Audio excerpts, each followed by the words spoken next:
எதிரிகளின் ஆலோசனையை அபத்தமாக்குகிறவர். Praise the Lord.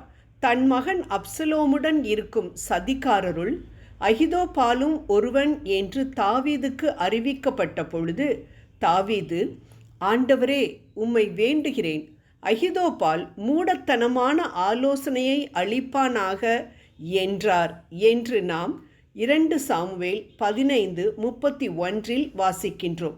அகிதோபால் தாவீதின் நம்பிக்கைக்குரிய ஆலோசகர், புத்தி கூர்மையுள்ள அறிவானவன், தேவதூதர்களின் ஆலோசனை கொத்த ஆலோசனையை கொடுக்கக்கூடியவன், நாட்டை அருமையாக வழிநடத்த தாவீது அரசனுக்கு உதவினவன், மிகவும் முக்கியமானவன் தாவீதின் அரண்மனையில். ஆனால் இந்த அகிதோபால் தாவீதை விட்டு விலகி தாவீதின் மகன் அப்சலோமோடு சேர்ந்து தாவீதுக்கு எதிராக ஆலோசனை கொடுக்க ஆரம்பித்து விட்டான்.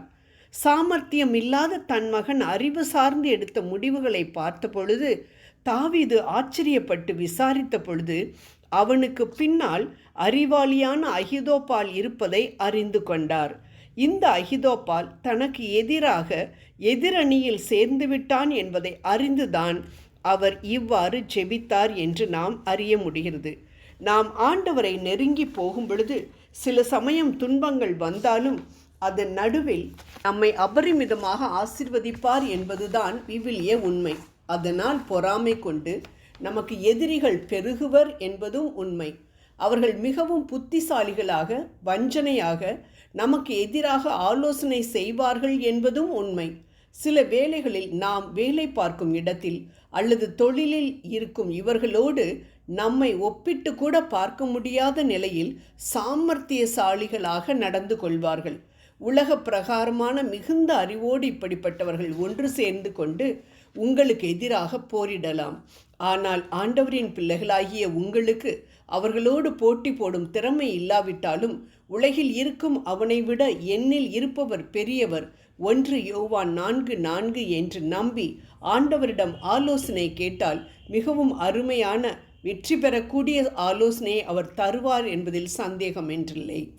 ஏனென்றால் தனக்கு எதிராக ஆலோசனை பண்ணினவர்களை மார்க் 3:6, மத்தேயு 22:15 எவ்வாறு இயேசு கையாண்டாரோ அதேபோல் நமக்கு எதிராக வருபவர்களையும் எப்படி கையாள வேண்டும் என்பதை நமக்கு நிச்சயம் கற்றுக் கொடுப்பார். அன்பானவர்களே, இயேசுவின் சீடர்களில் எவருக்கும் யூதாஸ் இஸ்காரியோத்து தான் கருப்பு ஆடு என்பது தெரியவில்லை.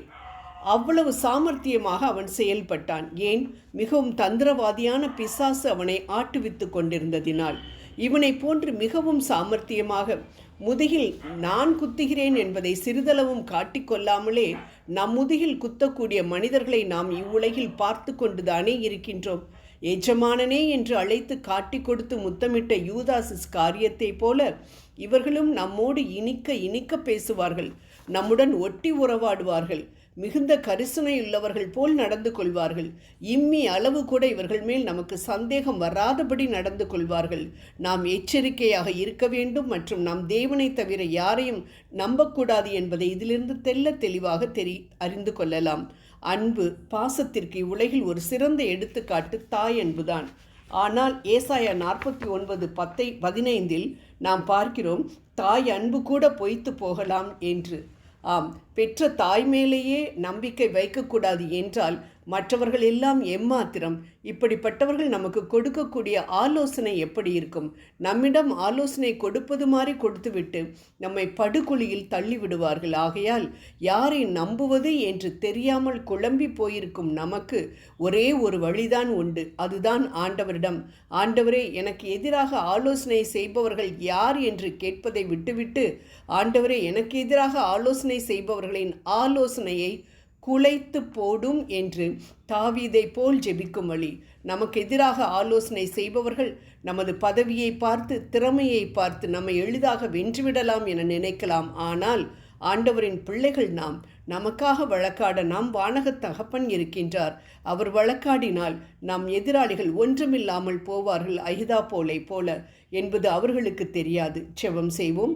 உன்னை தொடுபவன் என் கண்மணியை தொடுகிறான் என்று சொல்லும் எங்கள் ஆண்டவரே, எங்களுக்கு எதிராக உருவாக்கப்படும் எந்த ஆயுதமும் வாய்க்காதே போக கிருபை புரிவீராக. ஆமேன்.